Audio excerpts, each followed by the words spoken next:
지금부터는 수급을 통해서 종목들의 옥석을 가려보겠습니다. 수급 파이터! 네, 오늘, 네, 맞나요? 네, 예? 오늘 뉴스탁 유창희 대표님과 오늘 함께하게 됐는데요. 대표님 같이 이거 수급 파이터 한번 다시 해볼까요? 네. 수급 파이터! 야! 네, 오늘 유창희 대표님과 활기차게 수급 파이터 시작해보도록 하겠습니다. 먼저 수급 현황부터 살펴보도록 하겠습니다. 오늘 오전보다는 그래도 상승폭을 키워나가고 있습니다. 코스피 시장에서는 개인이 4,900억 원가량 매도를 하고 있고요. 외국인은 500억 원가량 매도를 하고 있습니다. 반면에 기관이 5,300억 원가량 매수를 하면서 그래도 지수를 지키고 있는 모습이고요. 코스닥 시장에서는 외국인과 기관의 동반 매수세를 보여주고 있습니다.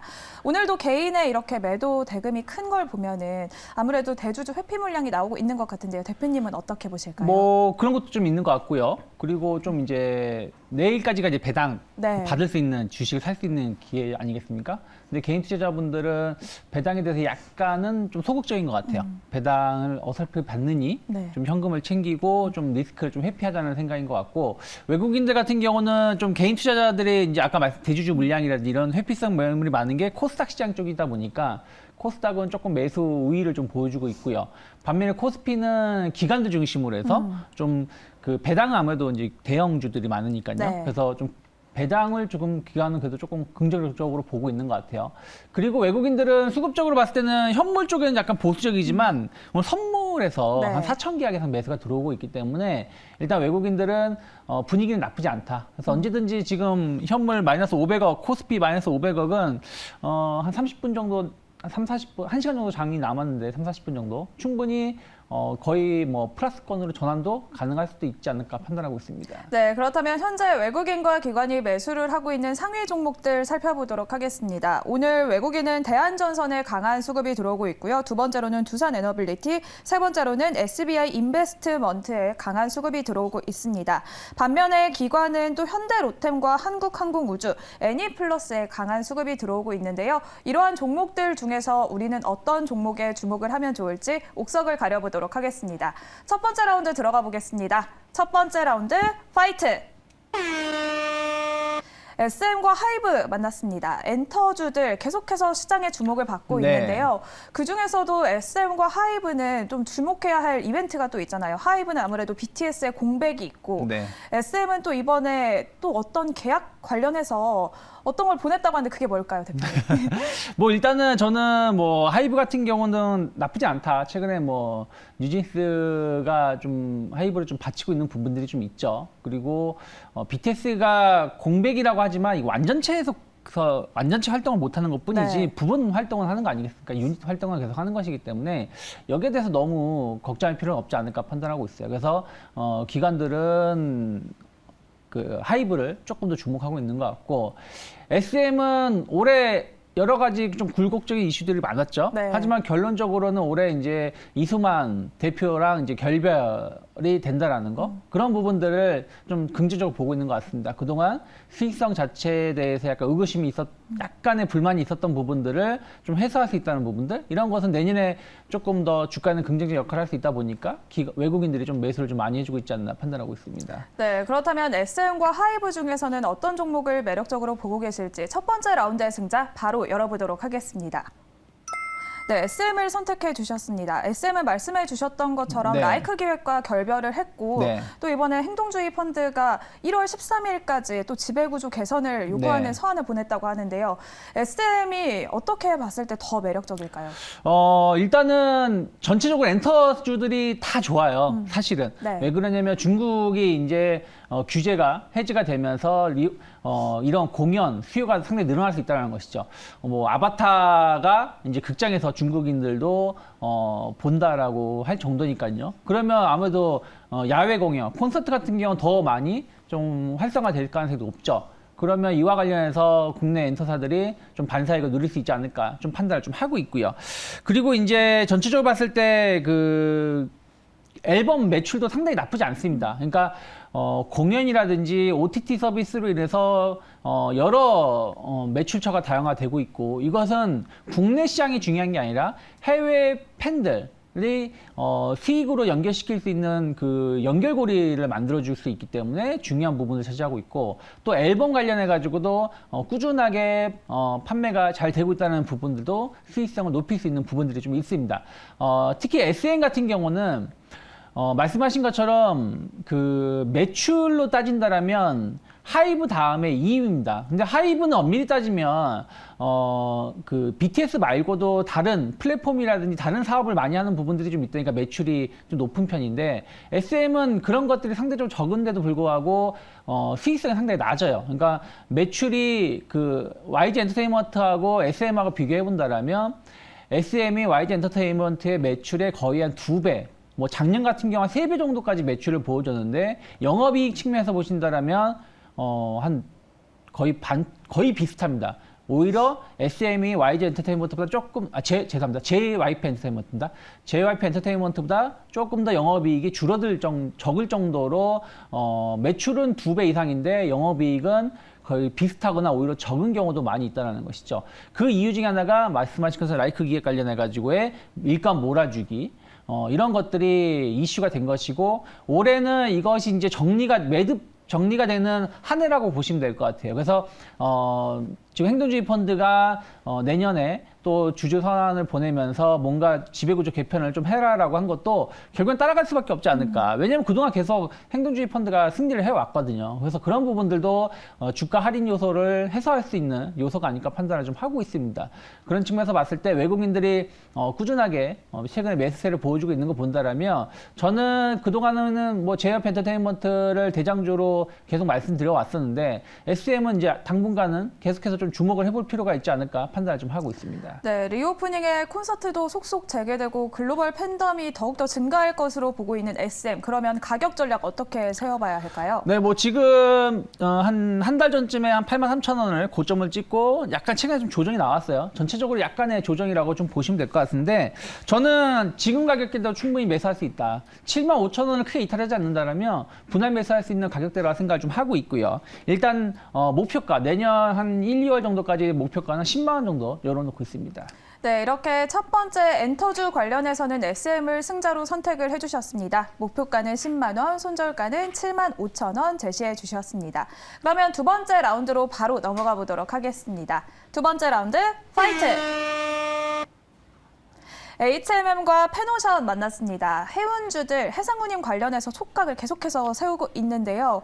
HMM은 컨테이너 운임이 하락하면서 주가도 그렇게 좀 지지부진한 흐름을 네. 보이는 것 같고요. 반대로 페노션은 그래도 이렇게 시장이 안 좋은데도 선방하고 있는 것 같아요. 어떻게 보실까요? 두 기업 모두 이슈는 비슷해요. 뭐 BDI 지수라든지 상하이 컨테이너 지수라든지 이런 부분들이 좀 최근에 좀 하락세를 좀 보여줬었죠. 근데 결국엔 이것도 중국입니다. 중국이 경제가 좀 봉쇄가 되면서 지금이야 코로나 확진자가 비공식적인 내용 그러니까 공식적인 거 말고요. 비공식적으로 이거는 코로나 확진자가 맞다라고 해서 평가를 해보면은 하루에 3천만 명 정도 나온다고 해요. 2,500만 명에서 3천만 명 정도라고 하는데, 이거는 어느 나라나 겪었었던 겁니다. 우리나라도 겪었고, 네. 뭐 해외 다른 나라들도 봉쇄를 풀게 된다라면 확진자는 폭증할 수밖에 없었고, 그것이 피크를 찍고 나서는 계속 내려갔었다는 것이죠.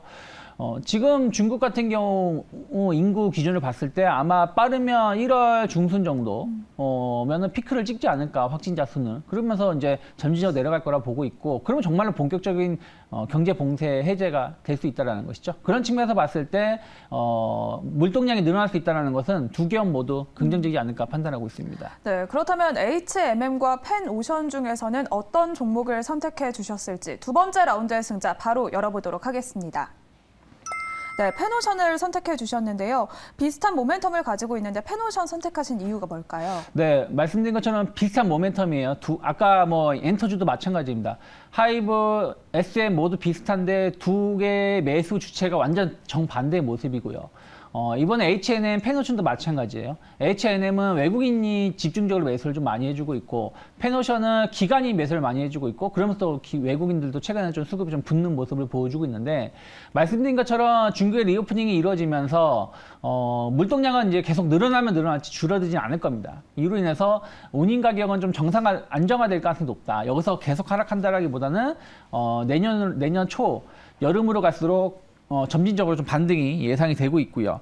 또 그 장기 용선 계약을 많이 맺고 있어요. 그렇기 때문에 운임 가격이 변동성이 좀 나온다고 하더라도 안정적인 매출 구조를 만들고 있습니다. 옛날하고는 좀 다르다라는 것이죠. 운임 가격이 일희일비하던 시절하고 좀 달라졌다라고 보고 있고, 또 하나가 페노션이 다른 뭐 철강석 관련된 거, 벌크선 관련해서는 조금은 시황이 좀 여전히 안 좋기 때문에 수익성은 좀 안 좋지만, 석유 제품선 관련해서는 시황이 상당히 빠르게 좀 개선되고 있습니다. 이 부분이 4분기 실적을 좀 빠르게 개선시킬 수 있다 생각을 좀 하고 있고, 또 안정적인 재무 건전성을 좀 확보해 놓고 있어요. 이 해운업체들이 최근 2, 3년 사이에 수익이 엄청 좋았기 때문에 이것을 현금으로 많이 확보해 놓은 것도 저는 긍정적이다 생각을 좀 하고 있습니다. 근데 왜 그러면 페노션이냐? 기관 투자자가 상당히 강한 매수세를 좀 보여주고 있고, H&M 같은 경우는 나쁘지 않습니다. 뭐 배당에 대한 기대감도 있고, 현금 자산도 뭐 시가총액보다 더 많은 현금 자산을 가지고 있다라고 평가를 하고 있는데, 지금 매각 이슈라든지 또 산업은행의 오뱅 이슈 물량이라든지 이런 것들이 완벽하게 지금 해소가 되고 있지 않기 때문에 약간 이런 부분들에 대해서 주가 상승이 조금 걸림돌로 작용하고 있지 않나 좀 판단하고 있어요. 그러면 상대적으로 조금 가벼운 게 페노션 쪽이라 생각하고 있고, 그러면 지금은 내년 뭐 초까지 해서 어떤 주가 반등을 좀 노린다라면 페노션이 조금 더 매력적이지 않을까 판단하고 있습니다. 네, 그렇다면 페노션은 목표가 어느 정도까지 바라볼 수 있을까요? 네, 오늘 한 2% 정도 눌림목이 좀 나오고 있는 걸로 보여주고 있는데, 추세선을 계속 우상향 기조를 좀 이어가고 있습니다. 그래서 저는 한 5,600원이 크게 이탈하지 않는다라면 분할 매수해 볼 수 있는 가격대다 생각을 좀 하고 있고요. 단기 목표가는 한 6,500원 정도 열어놓고 있습니다. 네, 이렇게 두 번째 라운드의 승자는 페노션 선택을 해주셨고요. 목표가는 6,500원, 손절가는 5,600원 제시해 주셨습니다. 그러면 우리가 오늘 집중해보면 좋을 만한 유창희 대표님의 픽 종목도 바로 공개해 보도록 하겠습니다. 네, 오늘의 픽 종목은 HFR 선택을 해주셨는데요. 통신장비주 5G 관련주들 다시 시장의 주목을 받고 있습니다. 네. 글로벌 투자 확대라는 소식이 있는데 어떤 포인트가 있을까요? 일단은 뭐 5G 관련해서는 일단 정부가 한번 칼을 빼들었었죠. 전파는 사갔는데 우리나라 주요 업체들이 투자를 안 하니까 이와 관련해서 투자 안 할 거면은 다시 내놔라 할 정도였으니까요. 그럼 이와 관련해서 앞으로 투자는 좀 더 이어질 수 있다라고 생각하고 있어요. 그런데 예전하고 다른 점은, 예전에는 기지국이 얼마나 막 늘리느냐가 중요했습니다만은 5G, 6G로 갈수록 이 전파 간격이 짧다라는 것이죠. 그래서 이것을 어떻게 효율적으로 배분할 수 있느냐, 전파 간에 어떻게 고객들한테 잘 배분하느냐가 상당히 중요한 것이고, 그러다 보니까 특화망 이런 부분들이 좀 주목을 좀 받고 있습니다. 그리고 지금 이번에 CES 관련해서도 보신다라면 주제들이 여러 가지 막 분산되어 있는 것 같지만, 실제로 보면은 뭐 메타라든지 로봇이라든지 뭐 모빌리티 이런 부분들인데, 이런 산업, 이런 시스템이 잘 작동을 하려면 통신망 서비스가 잘 작동이 돼야 돼요. 2G 통신망 서비스로 자율주행이라든지 메타 서비스 할 수 없는 거거든요. 그러면 이런 것들이 서포트를 맞춰줘야 되는 게 통신망이다. 그러면 이와 관련해서 당장 기준을 막 늘릴 수가 없다라면, 예를 들어서 메타 서비스를 효율적으로 하기 위해서 특정 건물이라든지 로봇 관련해서 자율주행이라든지 배달 이런 걸 잘하기 위해서의 통신망을 특정 구역에서의 구현 조금 더 효율성 높이는 역할에 투자가 많이 늘어날 것이고, 이런 것들이 HFR이 상당히 강점을 가지고 있다고 보시면 될 것 같아요. 그 특화망 관련해 가지고의 특허라든지 제품을 부품서부터 완제품까지 만드는 일원화된 생산 공정을 가지고 있기 때문에 다른 업체들 대비해서 납기일이 짧고 또 수익성도 높다라는 것이죠. 그래서 이번 실적도 나쁘지 않습니다. 그래서 그런 부분들이 좀 긍정적으로 평가하고 있고요. 그리고 매출처가 국내 통신 업체만 있는 게 아니라 해외 통신 업체도 있고, 또 하나는 최근에 공시들 계속 보시면 뭐 얼마 전에는 한국전력 관련해서도 수주를 했었고 지난주 같은 경우는 국방부 관련해서도 수주를 했었다는 것이죠. 그래서 안정적인 매출자가 되게 다변화되어 있다는 거, 그리고 이런 수주가 늘어나고 있다는 것도 긍정적으로 평가하고 있습니다. 그래서 오늘 CES 관련해 가지고 약간 카메라 관련된 종목군들, 네. 나무가라든지 뭐 하이비전 시스템, 약간 이런 쪽이 좀 크게 움직이고 있는데 전 통신 섹터도 숨어 있는 수혜주다라고 보고 있기 때문에 거기서 대장주를 좀 주목해 보시면 좋지 않을까 판단하고 있습니다. 네, HFR 말씀해 주신 것처럼 오늘 시장에도 그래도 강세를 나타내고 있거든요. 가격 전략 어떻게 세워봐야 할까요? 네, 최근에 좀 지난주에 조금 조정이 나왔습니다만은 그것을 좀 이겨내고 있는 모습을 보여주고 있어요. 그래서 저는 뭐 현재가부터 35,000원 이탈하기 전까지는 분할 매수 충분히 가능하다 보고 있고요. 그리고 단기 목표가는 뭐 1월 초 중순까지 해서 47,000원 정도 열어놓고 있습니다. 네, 유창희 대표님의 오늘의 픽 종목은 HFR 소개를 해주셨습니다. 목표가는 47,000원, 손절가는 35,000원 참고해 보시면 좋을 것 같습니다. 이렇게 오늘 유스탁 유창희 대표님과 함께 수급을 통해서 종목들의 옥석을 가려봤습니다. 오늘 말씀 고맙습니다. 고맙습니다.